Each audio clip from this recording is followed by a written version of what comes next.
Santiago capítulo 5, capítulo 15, dice así la palabra del Señor. Y la oración de fe salvará al enfermo, y el Señor lo levantará. Y si hubiere cometido pecados, le serán perdonados. Confesaos vuestras ofensas unos a otros, y orad uno por los otros, para que seáis sanados. La oración eficaz del justo puede mucho. Elías era un hombre sujeto a pasiones semejantes a las nuestras, y oró fervientemente para que no lloviese, y no llovió sobre la tierra por 3 años y 6 meses. Y oró, y otra vez oró, y el cielo dio lluvia, y la tierra produjo su fruto. Hasta ahí la palabra del Señor. Queridos hermanos, el mensaje, o mejor dicho, el título del mensaje es Orando con Pasión. Queridos hermanos, hoy voy a hacer unas preguntas. ¿Cuánto ha podido nuestra oración? Hay una parte del fragmento de la Sagrada Escritura en Santiago que dice que la oración eficaz del justo puede mucho. ¿Cuánto ha podido nuestra oración en este tiempo? ¿Será que somos conformistas con relación a la oración? ¿Hace cuánto una oración nuestra no ha sido respondida? No me respondas, solamente piensa. ¿Hace cuánto que una de tus oraciones ha sido respondida por Dios? Queridos hermanos, hoy te quiero hablar sobre esa oración que la iglesia debería ejecutar para que Dios pueda mover su mano en favor de la iglesia, en favor de las familias de las cuales cada uno de nosotros representamos. Queridos hermanos, la palabra del Señor empieza diciendo: y la oración de fe salvará al enfermo. La oración de fe. ¿Qué entendemos por la oración de fe? Es una oración que se hace con fe, confiando en que Dios sabe lo que es mejor y siempre hará lo correcto en favor de sus hijos. También se le conoce como un acto de confesión para convertirse en un creyente de Jesucristo. Cuando uno dice: he hecho la oración de fe, donde tú crees en el mensaje de Dios y confiesas a través de una oración y aceptas recibir a Jesús en tu corazón, lo cual también se le llama la oración de fe. Queridos hermanos, la oración de fe es donde mi petición está puesta en Dios, creyendo que Él lo hará no por mí, sino por los méritos de Cristo Jesús. Hace un tiempo atrás les he enseñado sobre todos los beneficios que nosotros conseguimos en la cruz.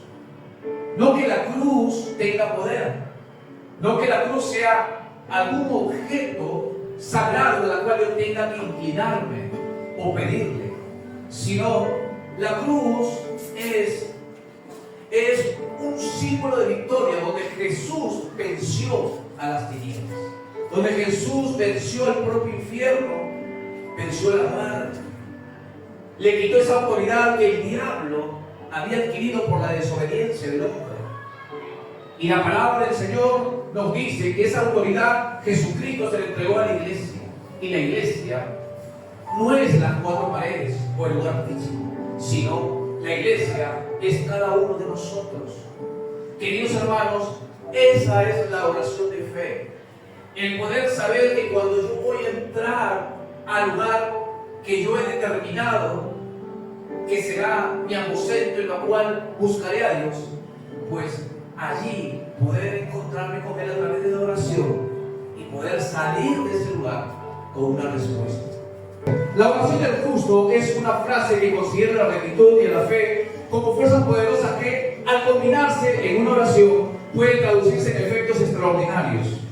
Queridos hermanos, la oración del justo también es una manera de inducir a ser más justos y a confiar en la oración como el mejor medio para conectarse con Dios. Queridos hermanos, la oración del justo tiene que ver mucho cómo transitamos en esta vida. Queridos hermanos, el libro de Santiago, o mejor dicho, Santiago pertenecía a una familia, o pertenecía a la familia de Jesucristo y era llamado el hermano del Señor. Fue uno de los apóstoles de mayor prestigio en la iglesia, incluso gracias a su fiel observancia de la ley, tuvo mucha influencia, en especial sobre los judíos. Escribió también una carta poco antes del martirio para fortalecer a los cristianos del judaísmo que a causa de la persecución estaban en peligro de perder la fe. Ahora ustedes imagínense que Santiago estaba tratando de animar a sus hermanos, porque estaban viviendo una temporada, una época de martirio. Queridos hermanos, y a pesar de esa persecución, pues él estaba animando a sus hermanos a que ellos puedan no perder la fe, a que ellos, mejor dicho, puedan seguir abrazando el Evangelio de Jesucristo y no puedan perder esa fe que ellos habían adquirido a través de todo lo que habían escuchado de Jesucristo. Queridos hermanos, él trataba de fortalecer a los cristianos del judaísmo que a causa de la persecución estaban en peligro de perder la fe. Queridos hermanos, y eso hoy en día nos pasa a nosotros. Quizás no te persiguen para matar, quizás no te hostigan o no te amenazan diciendo renuncia a Jesucristo. Si no renuncias te matamos. Quizás eso no estás atravesando, pero sí la crisis, sea económica, sea de enfermedad, crisis emocionales, que muchas veces te apartan del Señor. En vez de acercarte a Él, te apartan de Dios. Una de las cosas que el enemigo utiliza mucho para distraerte, siempre va a poner algo delante de Dios. Siempre va a quitar esa visión que tú tienes hacia las cosas del Señor, para que tú te ocupes en cualquier cosa, menos en seguir a Cristo. Querido hermano, el término puede mucho. En este contexto sugiere que la oración de una persona justa tiene la capacidad de producir grandes resultados. Esto no convierte a la oración en una fórmula mágica para obtener lo que desea, querido hermano, sino tiene un impacto real y tangible, especial cuando está alineada con la voluntad de Dios, querido hermano.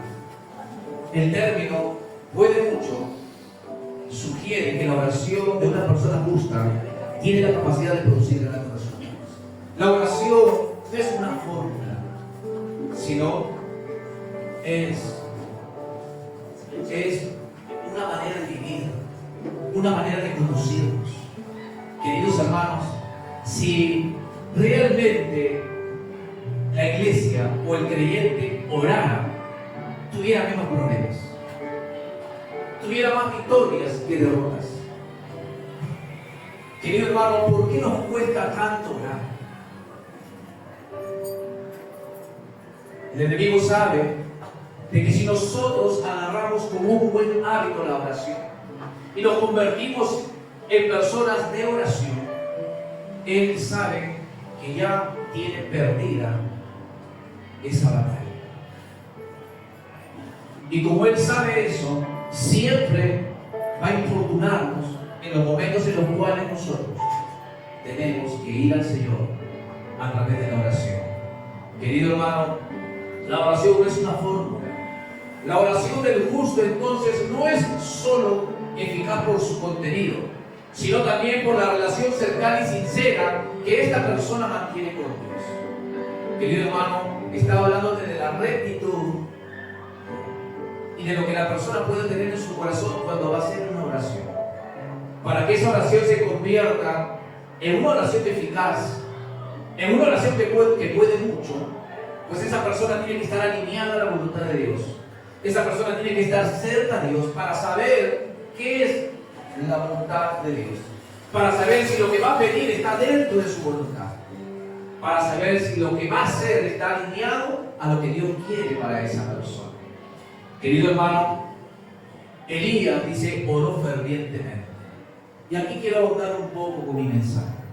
Fervientemente, ¿qué entendemos por ferviente? En la Biblia, fervientemente significa orar con pasión, con intensidad, con ardor, con frenesí. ¿Cómo es la oración nuestra, querido hermano? ¿Cómo es nuestra oración? Esa oración tipo desayuno, donde nosotros simplemente le decimos gracias por esto, bendice esto y guárdame, Señor, por esto. Amén. Querido hermano, una oración ferviente implica hacerlo con pasión, con intensidad, con frenesí, con ardor. Querido hermano, usted puede darse cuenta cuando usted ora por un ser que ama mucho. Seguro hasta derrama unas lágrimas para que Dios haga algo por esa persona que usted ama. Pero su oración es distinta cuando usted ora por alguien que no tiene ningún vínculo cercano con esa persona. Seguramente oras hasta por decirle, por compromiso. Querido hermano, en la Biblia hay varios ejemplos de oración fervorosa, pero yo te voy a mencionar solamente 5. La oración de Elías para que no lloviera. Aquí en el versículo 17 del capítulo 5 de Santiago dice: Elías era un hombre sujeto a pasiones semejantes a las nuestras, y oró fervientemente para que no lloviese, y no llovió sobre la tierra por 3 años y 6 meses. Querido hermano, dice Elías era un profeta, y uno de los profetas muy reconocidos hasta hoy por el pueblo de Israel. Pero dice que él oró, dice, siendo una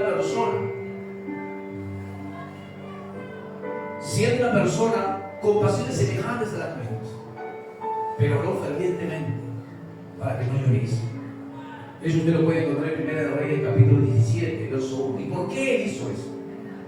Porque en ese tiempo había un rey llamado Acab, que era completamente malo, desagradó de una manera abominable a Dios, insertando otras religiones, llevando que el pueblo adorara a dioses paganos, a dioses paganos. Él, Elías, oró, guiado por la voluntad de Dios, para que por 3 años y 6 meses no lloviera, y el pueblo entendiera y se volviera a Dios. Y Dios oyó la oración de Elías y respondió. Oró fervientemente, querido hermano.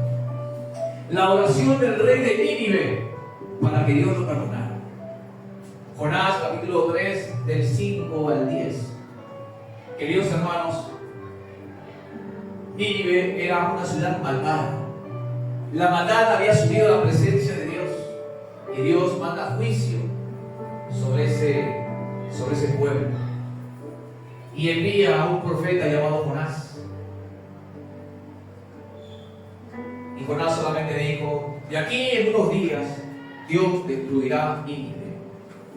Y dice que el temor sobre este rey cayó, que él decretó que todo el pueblo ayunara, no probara bocado, ni las bestias, que son los animales, ni los niños de a pecho, todos en ayuno, y el propio rey, clamando a Dios para que Dios perdonara a esa tierra.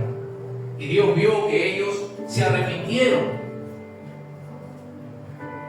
y empezaron a conducirse mejor, y Dios frenó su mano y hizo que el juicio no venga sobre él. Una oración ferviente de un rey movió la mano de Dios. Querido hermano, la oración de Jesús por Lázaro en Juan, capítulo 11, del 34 al 44. Cuando le dan la noticia a Jesús, las hermanas, Marta y María, que Lázaro había muerto, dice que Jesús empezó a llorar, y la gente que estaba ahí murmuraba y decía: este hombre ama mucho a Lázaro. Y él llevó a donde estaba la tumba de Lázaro. Le dijo: borra la piedra. Dijeron: Señor, ya son 4 días, ya llegue, ya venga. Y le dijo: no te he dicho que si crees verás la gloria de Dios. Y cuando le abre la puerta, la piedra de la tumba, dice: Señor, yo sé que tú me escuchas, pero yo hoy te pido, por causa de esta gente, para que sepa que tú eres el Dios. Y dio una orden y le dijo: Lázaro, sal fuera. Y Lázaro volvió a la vida y salió vendado y atado. Querido hermano, una oración movida a compasión hizo que Dios moviera su mano. La oración de Jesús en el Getsemaní, en Lucas capítulo 22, versos 40 y 44. Jesús sabía que estaba a pocas horas de que lo atrapen, lo arresten, lo golpeen y lo lleven a la cruz para crucificarlo. Y él dice que se fue con sus discípulos a orar. Y a la distancia de una piedra, dice que él se apartó y se fue a orar. Dice que entró en agonía y le decía al Señor: pasa de mí esta copa, pero que no sea mi voluntad sino la tuya. Querido hermano, él sintió en su cuerpo lo que le iba a acontecer, lo que le iba a suceder, querido hermano. Él sintió en carne propia lo que le iba a acontecer. Querido hermano, a veces tú te vas al médico porque te tienes que hacer un estudio y el médico ya te dijo que eso puede ser cáncer, puede ser un tumor o puede ser una enfermedad muy crítica. Y tú te vas con miedo a hacerse ese estudio. O aún cuando tienes que afrontar algo y sabes que te vas a enfrentar con una persona y ya sientes intimidación. Ahora imagínate que sabes que dentro de un rato van a venir por ti. Te van a castigar y te van a llevar arrastrando a un monte. Se van a burlar de ti y te van a crucificar. ¿Cómo te sentirías? Jesús, siendo hombre, sintió todo lo que le iba a acontecer. Por eso que él se apartó ahora y en agonía, en ese frenesí, empezó a pedirle al Señor: yo no quiero ir. Cuando él dice: pasa de mí esta copa, él estaba diciendo: el Señor, yo no quiero ir a esa cruz. Yo sé lo que me van a hacer. Yo sé lo que me van a hacer. Se van a burlar, me van a escupir, me van a castigar. Pero que no sea como yo quiero, sino como tú lo deseas. Dios envió un ángel para fortalecerlo. Ese ángel vino a darle la fuerza, la que muchas veces tú recibes cuando estás orando y sientes que no tienes fuerza y de repente sientes una fuerza, un aliento, algo que te dice: ven. Querido hermano, dice que en ese momento él, en esa agonía de oración, empezó a sudar gotas de sangre. Imagina, será cuando tú vas a orar, ni siquiera te derretes, ni siquiera un sudor de la pasión que le pones a lo que estás haciendo. Querido hermano, la oración de Jesús en Getsemaní fue en agonía, pero Dios respondió. Cuando él se levantó de ahí, en el preciso momento que él se levanta de ahí, Dios ya le había dado la victoria. Pasó lo que tenía que pasar. Mientras él entrega su espíritu, quiere decir que había muerto Jesús en la cruz. En el infierno estaban haciendo una fiesta, porque habían dicho: hemos matado al Hijo de Dios. Pero no sabían que después se prendió una luz en medio de las tinieblas, y era Jesús, quitándole las llaves de la muerte, venciendo al diablo y a todos sus demonios. Y la palabra del Señor nos dice que los exilió públicamente, los venció para siempre. El diablo y sus demonios no pueden con Cristo, porque Él nos venció para siempre. Y si tú tienes a Jesús en tu corazón, el diablo y los demonios podrán contigo, porque cuando te ven a ti, lo ven a Cristo, y ellos saben que han sido vencidos por Él. Por eso, que optan por la otra opción de mentir, traerte pensamientos que te llevan a que tú creas y vuelvas a tener preso en las manos de Dios. La quinta oración fue de la iglesia en Jerusalén por Pedro, querido hermano. Esa oración ferviente en el libro de Hechos, capítulo 12.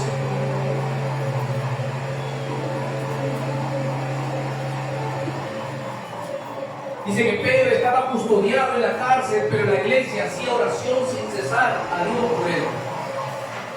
Querido hermano, Herodes ya había matado a algunos de la iglesia, ya los había agarrado para maltratarlos, y a Jacobo dice que lo mató a espada. Y después dice que apresaron a Pedro. Y los de la iglesia de Jerusalén, sabiendo lo que le había pasado a Jacobo, dijeron: Pedro seguramente lo van a matar. Pero dice que la iglesia empezó a orar, empezó a clamar a Dios. Dice, en una oración sin cesar, que no le dieron pauta a la oración, sino que es como si dijeran: Señor, nosotros nos encerramos en la iglesia, nosotros no vamos a parar de orar hasta que Pedro no sea liberado. Pedro estaba encarcelado, tenía grilletes en las manos, en los pies, y había como 16 guardias custodiando. Pero aún así Dios envió un ángel, dice que le soltó las cadenas, le abrió las puertas de hierro, y los hombres que estaban custodiando, un sueño profundo. Pedro pensó que era un éxtasis, pero después se dio cuenta que era un ángel de Dios que había sido enviado especialmente para liberarlo. ¿Por qué? Porque había una iglesia que estaba orando por Pedro. Una oración sin cesar, una oración ferviente, querido. Ahora la pregunta es: ¿cómo venimos orando? ¿Cómo oramos nosotros? Señor, si tú quieres. Yo he escuchado oraciones cuando dice: Señor, si tú quieres, lo haces, o que se haga tu voluntad, como que agarramos el modo que Jesús dijo: pasa de mí esta copa, pero que no se haga mi voluntad sino la tuya. Querido hermano, el Dios que tenemos es un Padre para nosotros. Y solamente ponte a pensar tú como madre, como padre, si ves a tu hijo sufrir. Yo creo que tu hijo directamente va a venir y te va a decir: papá, ayúdame, mamá, ayúdame. O tu hijo o tu hija va a hablar primero con su abuela, para que la abuela interceda con el abuelo y el abuelo interceda con los padres. La confianza que tiene el hijo es ir directamente a sus padres. Y eso es lo que nosotros tenemos que entender como hijos de Dios: ir directamente a Él en el nombre de Jesús. No hay santo que pueda hacerte la pata o pueda ser el puente para que tú vayas a Él. Jesús dijo: yo soy el camino, la verdad y la vida. Nadie puede ir al Padre si no es a través mío. Eso es lo que la iglesia de Jerusalén hizo por Pedro. Queridos hermanos, estamos viviendo tiempos difíciles. Muchos se van de este mundo sin haber conocido a Cristo. El otro día que yo fui a ver o a visitar la tumba de mi tío, desde que vine de Argentina, nunca fui, pasaron 4 años, dije: ahora voy a ir. Entré a ese lugar y vi varias tumbas con nichos. La gente, algunos tenían flores, otros estaban llenos de polvo. Y yo tengo esto de que siempre me gusta leer, y veía: nació tal, se fue en tal año. De todas las edades. Yo me preguntaba: Señor, ¿será que te habrán conocido? ¿Será que el día que tú vengas por tu iglesia, será que de aquí habrá gente que resucite y se vaya contigo? Queridos hermanos, en ese grupo de que la gente se va de este mundo sin conocer a Cristo, puede estar tu familia, pueden estar tus amigos. Y cuando tú tienes la verdad, cuando tú tienes la esperanza, cuando tú tienes la llave para que ellos puedan agarrar esa llave y entrar al reino de los cielos, pero no dices nada, estás callado. Querido hermano, mi oración será de fe, o mi oración será tipo de sueño. Nuestra oración será eficaz como la del justo, o simplemente lo hago por cumplir.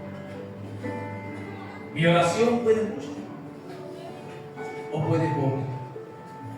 ¿Será que nuestra oración se vuelve ferviente como la de estos personajes mencionados?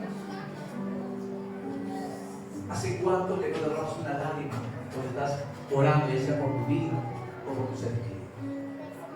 ¿Hace cuánto que no derramas una lágrima cuando estás orando para que Dios haga algo por tu situación emocional, por tu salud, por tu familia, por tu economía? Querido hermano, ¿hace cuánto que no derramas una lágrima diciéndole al Señor, perdóname? Porque sé que tengo que acercarme a ti, pero prefiero más la vida que quiero. Perdóname, Señor, porque sé que me estás llamando, pero no quiero todavía acercarme a ti. Claro ejemplo es el que te hablo. Muchas veces me predicaron. Hacían cualquier cosa para llevarme a la iglesia. Yo estaba apartado, pero siempre escapaba. Siempre huía e inventaba cualquier mentira para no asistir a la iglesia. Hasta que un día toqué fondo. Hasta que un día los bastones me fueron quitados, donde yo tenía un apoyo para seguir caminando. Hasta que un día se cerraron todas las puertas que tocaban para poder recibir una ayuda. Lo único que me quedó es decir a Él. Querido hermano, recuerdo aquella vez en el cuarto de arriba donde yo estoy parado. Estaba fulminado en mis emociones. Estaba derrotado. Y la cereza del postre fue que me llegó una denuncia por una calumnia, una mentira. Yo sabía que en el país en el cual nosotros estamos, con dinero se puede hacer todo. Y yo no tenía ningún centavo, pero la denuncia de quien venía de una persona poderosa. Yo me veía en la cárcel por una mentira. Ese día le dije a mi tío, deja la hoja ahí y cierra la puerta. Me puse de rodillas, le lloré a Dios como nunca en mi vida, al punto de quedarme sin lágrimas. Miraba el piso del cuarto, un charco tamaño de la mitad de esta mesa, llorándole al Señor, pidiéndole perdón y diciéndole, Señor, yo sé que muchas veces te he pedido que me ayudes y lo has hecho. He prometido apartarte de esta vida, pero no lo he cumplido. Pero tú sabes que yo hoy te digo la verdad. Si tú me sacas de esta situación, yo prometo servirte, seguirte y nunca apartarme. En ese momento, la puerta cerrada, las ventanas cerradas, entró un viento. Me estremeció todo el cuerpo. En ese momento no entendía lo que pasaba, pero empecé a llorar más y más y más, y luego empecé a sentir paz. A pesar de esa denuncia, a pesar de las deudas que tenía con los bancos, empecé a sentir paz y empecé a agradecer y agradecer y agradecer.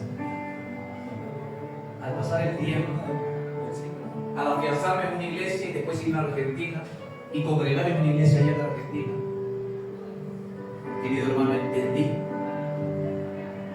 que ese viento no era más que el Espíritu Santo que venía a mi vida. Y era Jesús diciéndome, hoy cambio tu vida. Desde hoy no serás el Elvis que la gente conoce. Yo he venido a cambiar tu identidad. Y es lo que Dios quiere hacer con tu vida, cambiar tu identidad. La gente podrá decir muchas cosas de ti, pero Dios te dice, Jesús, mi Hijo, dio su vida por ti. Su sangre murió sobre tus pecados. Y si yo te he perdonado, pues estás apto de entrar a mi reino. Querido hermano, Jesús está en este lugar. Y Él te ama. Y Él quiere lo mejor para tu vida.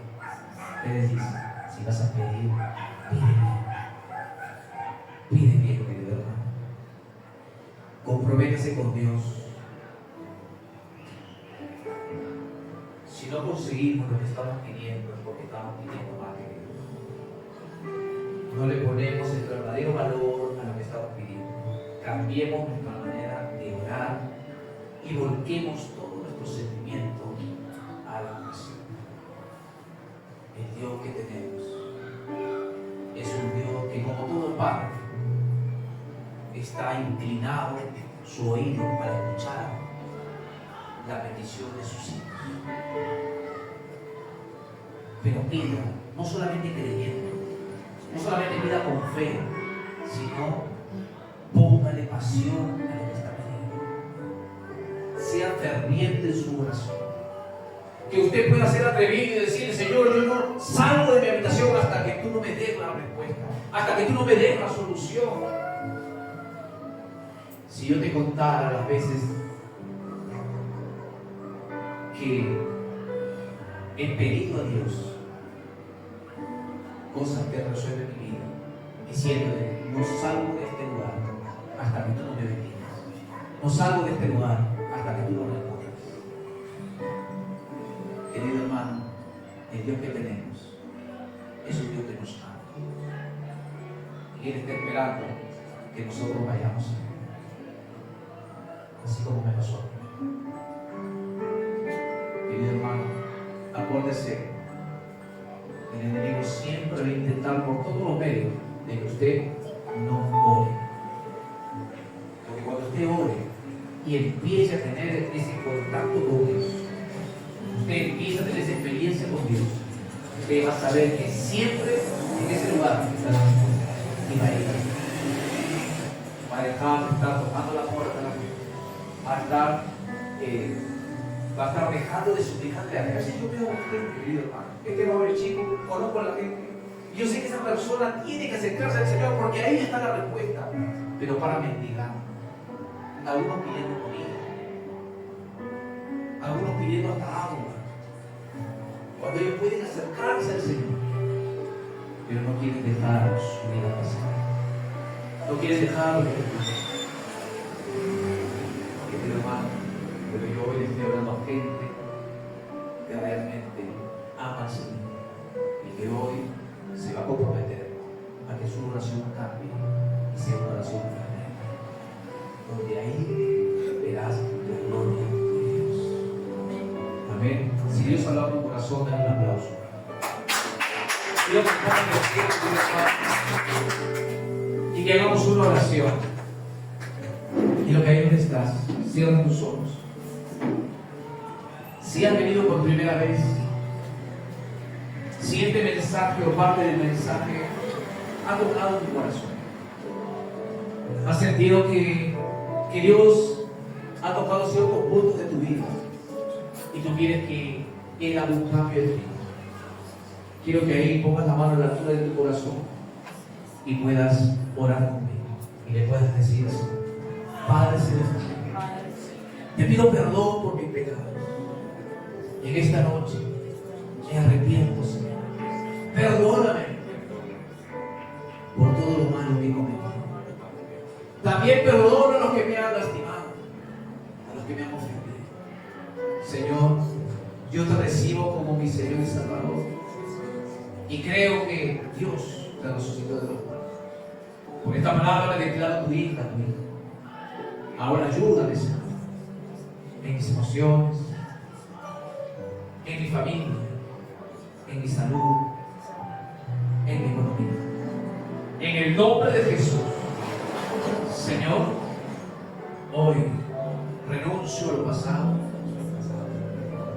y recibo lo nuevo que tú tienes para mí. En el nombre de nuestro Señor Jesucristo. Ahí donde estás, quiero que hagas una oración personal, una oración propia tuya que le quieras pedir al Señor. Yo voy a orar por tu vida. Padre, en el nombre de Jesús, Señor, yo bendigo la vida de cada uno de mis hermanos aquí presentes. Te pido, Señor, que seas tú glorificándote sobre ellos. En el nombre poderoso de nuestro Señor Jesucristo. Glorifícate, Padre.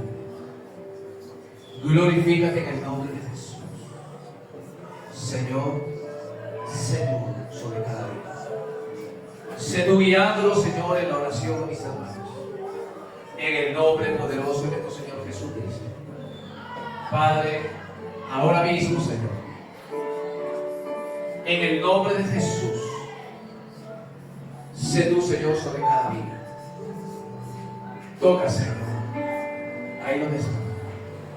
Padre, todo lo que no sea tuyo ahora mismo se va de este lugar. Rompo toda cadena, toda atadura, toda libertad. Se rompe en el nombre de Jesús. Sé tu Señor glorificando. Sé tú glorificándote, Señor, sobre cada vida.